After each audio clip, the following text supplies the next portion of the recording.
اي نعم، لجنة الاسكان وافقت، بس مش مجلس النواب هو اللي وافق، مش رئيس الجمهورية هو اللي وافق وصدق على القانون. كلامي لحضرتك، ما تصدقش اي ترند او فيديو هدفه بس المشاهدات الوهمية.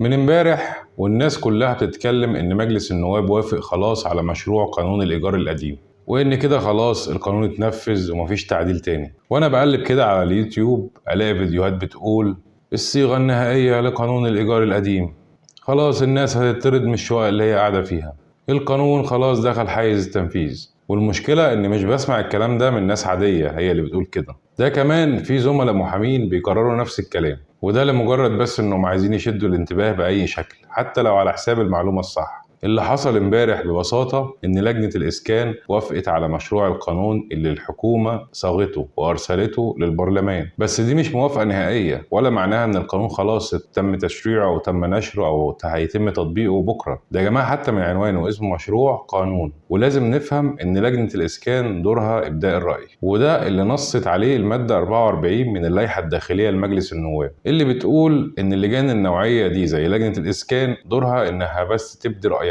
مش إصدار قوانين. وإلا إذا كان الموضوع كده يعني أمال إيه دور أعضاء مجلس النواب أو مجلس النواب بشكل عام؟ السؤال البديهي هنا إن إيه المفروض يحصل بعد موافقة لجنة الإسكان؟ بص يا سيدي، أول حاجة رقم واحد، المشروع ده بعد كده بيتعرض على الجلسة العامة لمجلس النواب وبيتناقش وبيتم التصويت عليه بند بند. لو النواب وافقوا عليه بالأغلبية اللي هي بتزيد عن تلتين أعضاء مجلس النواب، يجوز هنا لرئيس المجلس أن يقوم بإرساله لمجلس الدولة عشان يراجع الصيغة خلال 30 يوم، وده طبقا لمن نص المادة 175 من اللائحة الداخلية من مجلس النواب. بعدها بعد ما يروح لمجلس الدولة بيرجع تاني لمجلس النواب، وبعد كده بيرسل مشروع القانون كامل لرئيس الجمهورية للتصديق عليه. ولو الرئيس عنده اعتراض ليه صلاحية ان هو يرجعه لمجلس النواب تاني طبقا لنص المادة 177 من اللائحة الداخلية لمجلس النواب. لو وافق عليه خلاص بيتم نشره في الجريدة الرسمية والعمل بيه. وباختصار موافقة لجنة الإسكان لا تعني تنفيذ القانون أو هو خلاص بدأ من تاريخ موافقتهم دي بيتم اعتماد القانون. ومن ساعة موافقة لجنة الإسكان مفيش أي تغيير فعلي على أرض الواقع،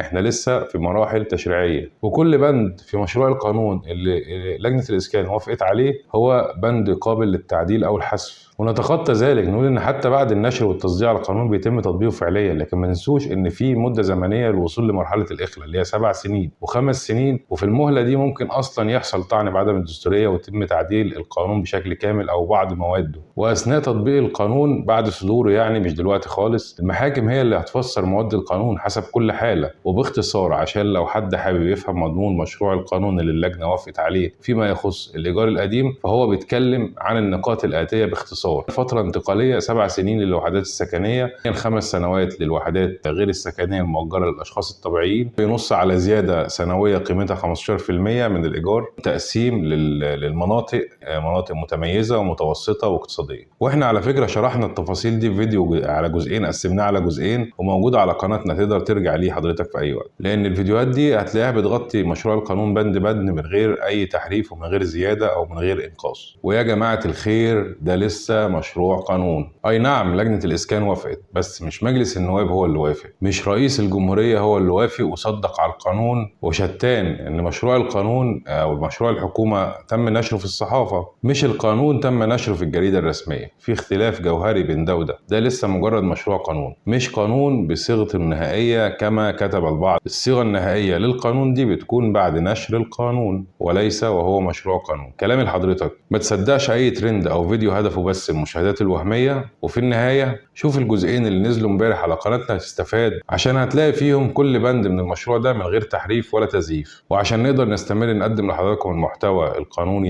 يا ريت تشتركوا في القناة وشارك الفيديو مع غيرك عشان نوصل المعلومة الصح ونواجه اي شائعات. وفي امان الله.